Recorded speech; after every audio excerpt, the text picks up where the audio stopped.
He started writing his first angel checks back 19 years ago. First one to cloudability, 20K check. That turned out nice for him. And in fact, 19 years later, after that first check, he still got 40% of his checks he's written, call it in play, 40% of dead, and 20% who the hell knows what happened to those guys. But it growing nicely, a lot of diverse investments. And, he's building it really a life he loves. He's has his own manufacturing company on the side, doesn't want to run his own thing, and likes supporting entrepreneurs with right governance, right structure, especially in the early days as they scale and obviously, hopefully, generate returns. Hey, folks, my guest today is Ben Keeps. He is a professional board member and globally recognized technology commentator, along with being an entrepreneur. He's building governance, investment, and analysis at diversity.net.nz. Ben, you ready to take us to the top? Always. All right. So my audience is obsessed with SaaS. Walk me through how you think about investing in B2B SaaS companies. Yeah. So, the great thing about B2B SaaS is the metrics are so obvious. LTV, CAC, ARPU, all of those sorts of things. And so it's kind of pretty easy to assess a company. But fundamentally, I come back to the same thing, which is all around team. So a terrible team can screw up a great idea, but a great team can pivot off a terrible idea and make something good. And so can you guys tell me the story of the last SaaS company you guys invested in? Yeah, so I invest in a bunch of different companies. Probably, I guess, one of the highlights is a company that I was an investor in. I was also the chair of the board of. Company's called Swiped On, so that does entry management software, building information type stuff. It's a pretty busy field, but they've done a great job of organic marketing. They've done a great job of moving. You said up the value Swiped On, chain. right? With Haley Ford. SwipedOn.com, yeah. Yep. So great job of moving up the food chain, adding features, delivering enterprise solutions, and rode that way. We got acquired by a UK listed company a few years ago, and still doing super well. So really cool to invest early, to join the board, to chair the board, and to run through the acquisition process, and to kind of see how that plays out for the full life cycle. Mm-hmm. So it looks like they raised about 700,000. That's in New Zealand currency, obviously. And I see their seed round was via New Zealand Venture Investment Fund. Was that you? No, I invested myself individually. As an angel investor. Yeah. Okay, so what is diversity.net.nz? Is it a fund structure? Do you have a pool of capital you're investing in? I guess I'm a little confused. Yeah, sure. So that's me. So I do a bunch of different things. So I do a bunch of consulting through there. I do a bunch of industry analysis, and I invest directly and alongside other funds. And also I do a lot of advisory and governance work. That's kind of my holding vehicle. I see. Okay, got it.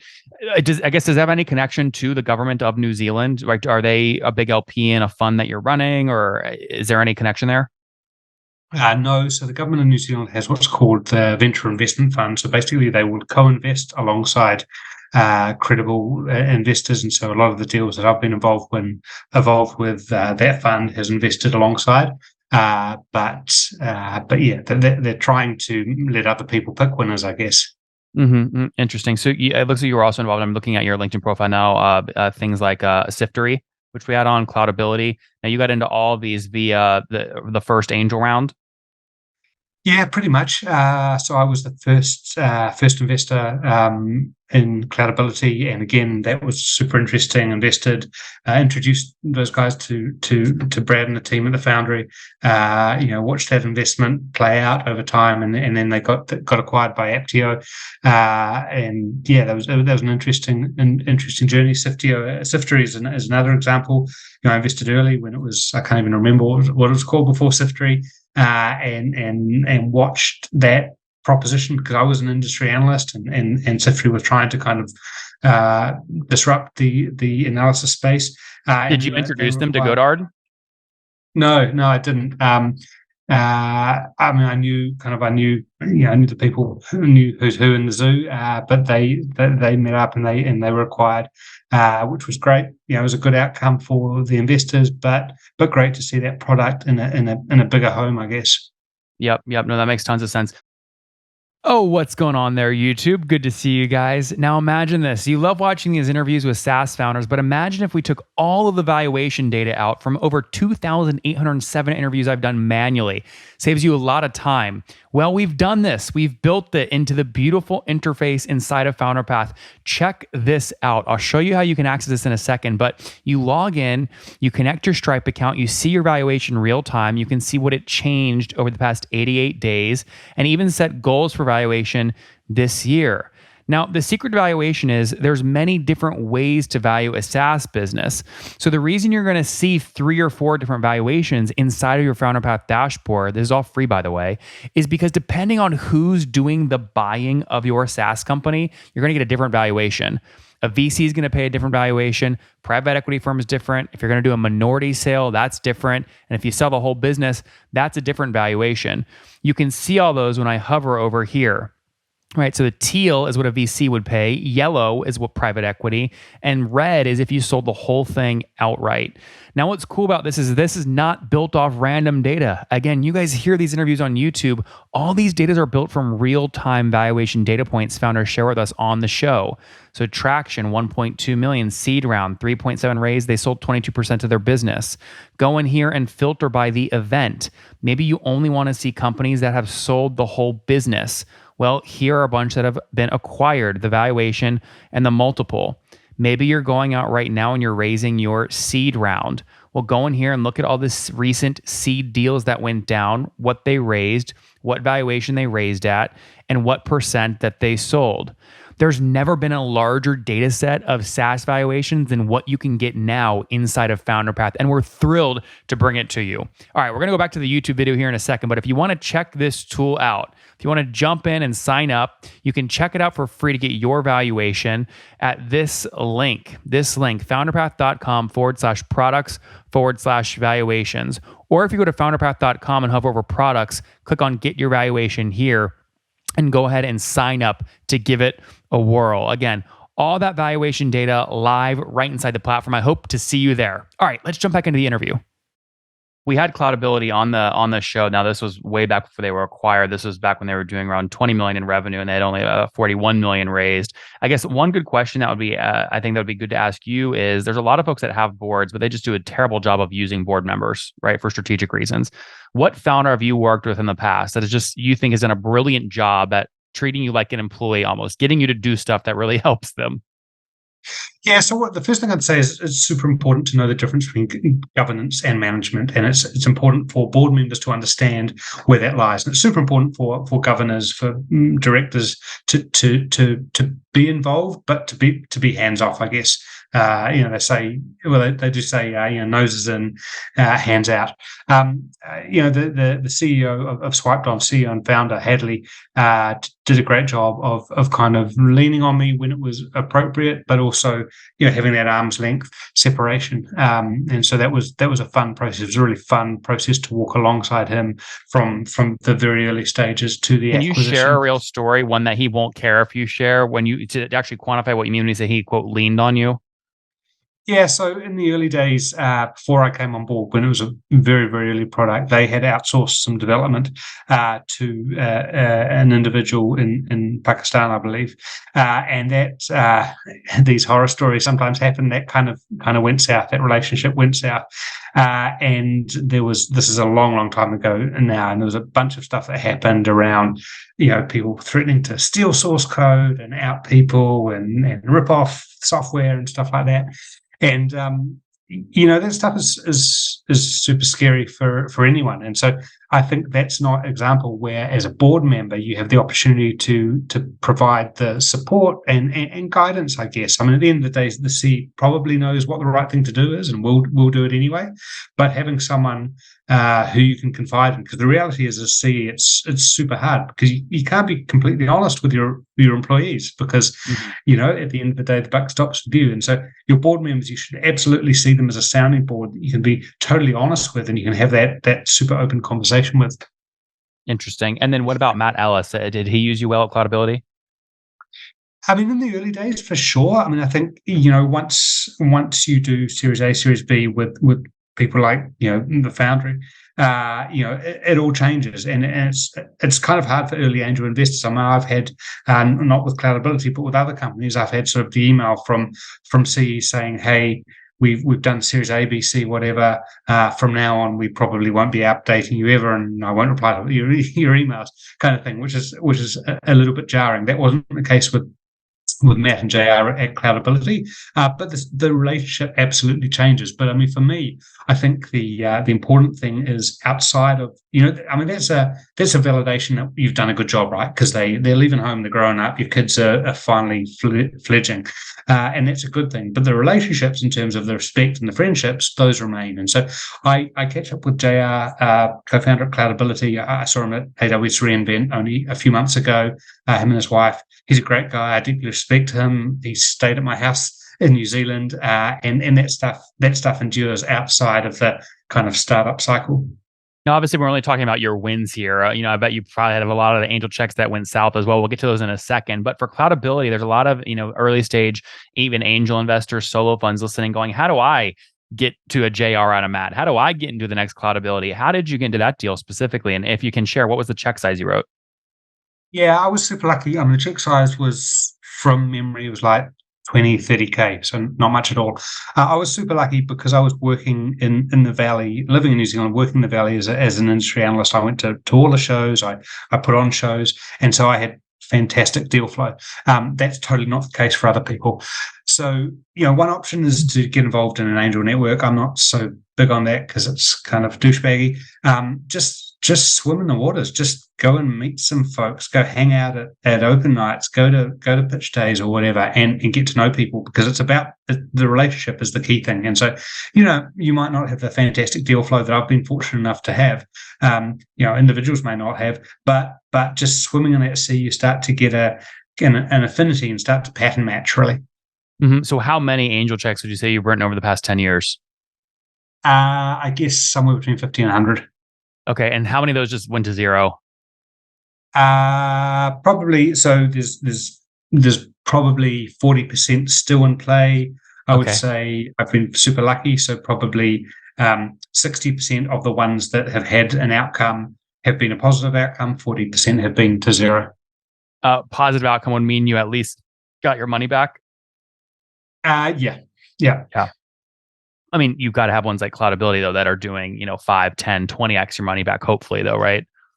Yeah, overall, I'm super lucky. I've got so say 40% is still in play. My portfolio is in the positive, even with those still in play. So I've done well. And let's see what happens with these other ones. Right now is a difficult time in the sector, so we'll have to see what shakes out. What year did you write your first angel check? So it was Cloudability was my first deal, and that was whenever they started. So it's like 9-10 years ago, I guess. Yep. Okay. Interesting. And so you got 40% still in play. Now, those founders that are so big, they don't give you updates anymore. How do you know what to mark them up at? How do you go, what's my 10K? What was my 10K angel check? What's it worth now? Yeah. So I'm not a fund. For a fund, obviously you have to keep on top of that stuff. For an angel, don't invest anything you're not prepared to lose. When you do invest, really enjoy the ride, but you're kind of paying for the ride, and if you have an outcome at the other end, that's a bonus. And so I don't think about that money. I don't. Of course I track it. I have a spreadsheet and all that sort of stuff, and I have some crazy stuff around what I think it's actually worth and what I might realize. But that isn't real until the money hits the bank. It's not real. Did you get in Canva? Nope. No Canva. And can you name the company that maybe you founders don't talk to anymore because they're so big, but you think it's going to be your biggest win? No, I've had some big wins which have been in percentage terms, which have been kind of invisible. So a company called Store Reduce that sold to Pure Storage. No one's ever heard of and whatever, but in percentage terms, it was super good. I'm so Canva. If only I had been in there. There's another company in New Zealand that does kind of democratizing share trading, and I talked to those folks super early on. I was a mentor at a program they were on. I just didn't kind of work for me, and they've done super well. But you can't be in everything, and hindsight has 20/20 vision, right? You always say, "Oh, well, I should have been in that one." Well, yeah, maybe not. Who knows at the time? That's right. Very interesting. Okay, so any itch to get into the operating side and stop investing and maybe launch your own SaaS company? No, so the thing for me is that I like having a bunch of things on the go. So I'm on maybe 10 or a dozen boards. I do own my own manufacturing business in another sector. I do a lot of analysis. And the thing for me is that when I'm only doing one thing, you know what business is like, especially early stage businesses, they're up and down, and sometimes things are going really badly. And that's all a bit depressing. And the great thing about having a portfolio of stuff is that there's always something doing well, and so it kind of evens that up for me. So no, I wouldn't go and start my own thing now. I'm kind of it's a young person's game. I want balance. I don't want to work 20 hours a day. I mean, I do work a lot. I was up at 4 o'clock this morning to record this call. So I'm happy to work a lot, but I also want some balance and optionality. And the reality is that as a SaaS founder, no matter what people say, you don't have that balance, because you have to focus, because it's a short life cycle, and in order to scale to the level to see the outcome, you need to be hustling.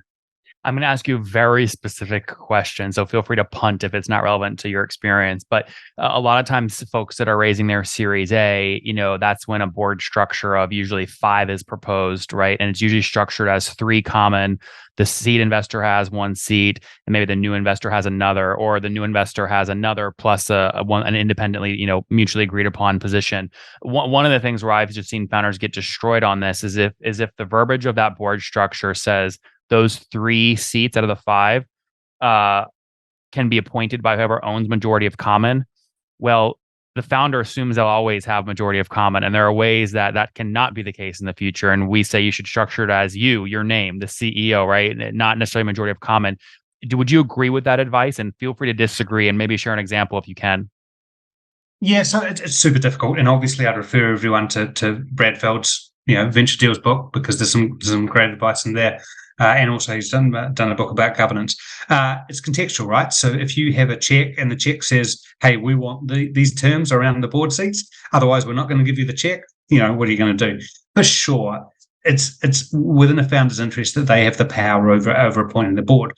And they don't want to lose control, because, hey, they might get fired or whatever. The reality is the right thing for the company is that, the board is independently, at some level, is independently appointed, and the right thing might be to fire the CE. And so I see it both ways. I mean, I think it comes down to you can spend a lot of time angsting the legal terms and conditions, but the reality is it comes down to the relationship. And as long as there's trust and confidence, then you're okay. I mean, sometimes the reality is, and we've seen it so many times before, it's unusual for the founder to be able to take an organization through to exit or IPO, because it's a different skill set. And it's very important to have that conversation up front. And I think it's really important for founders to realize that at some point they might not be the right person, and they're far better off to embrace that fact than to go unwillingly. And if their way of kind of dealing with that is to try and retain control of board seats so they don't get fired, well, it's a Pyrrhic victory, because the outcome might be bad. They're still in the role, but the outcome might be bad. So I think, for sure it's in the entrepreneur's interests, but there's a bigger picture, and it's super important for the entrepreneur to think about that bigger picture and get some advice and mentorship before they go through the deal around how that shakes out. Ben, on that note, where can folks learn more from you online if they want to check you out? Sure. So connect with me on Twitter. I'm at Ben Keeps. Been there for a long time. And on my website, diversity.net.nz.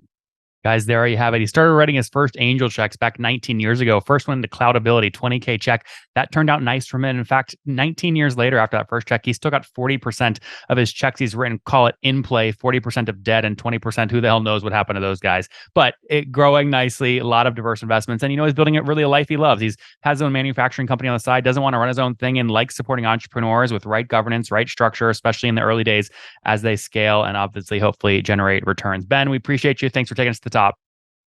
Thanks, man. One more thing before you go. We have a brand new show every Thursday at 1 p.m. Central. It's called Shark Tank for SaaS. We call it Deal or Bust. One founder comes on, 3 hungry buyers. They try and do a deal live, and the founder shares back-end dashboards, their expenses, their revenue, ARPU, CAC, LTV, you name it, they share it. And the buyers try and make a deal live. It is fun to watch every Thursday, 1 p.m. Central. Additionally, remember, these recorded founder interviews go live. We release them here on YouTube every day at 2 p.m. Central. To make sure you don't miss any of that, make sure you click the subscribe button below here on YouTube, the big red button, and then click the little bell notification to make sure you get notifications when we do go live. I wouldn't want you to miss breaking news in the SaaS world, whether it's an acquisition, a big fundraise, a big sale, a big profitability statement, or something else. I don't want you to miss it. Additionally, if you want to take this conversation deeper and further, we have by far the largest private Slack community for B2B SaaS founders. You want to get in there. We've probably talked about your tool if you're running a company or your firm if you're investing. You can go in there and quickly search and see what people are saying. Sign up for that at nathanlatka.com/Slack. In the meantime, I'm hanging out with you here on YouTube. I'll be in the comments for the next 30 minutes. Feel free to let me know what you thought about this episode. And if you enjoyed it, click the thumbs up. We get a lot of haters that are mad at how aggressive I am on these shows, but I do it so that we can all learn. We have to counter those people. We got to push them away. Click the thumbs up below to counter them and know that I appreciate your guys' support. All right, I'll be in the comments. See ya.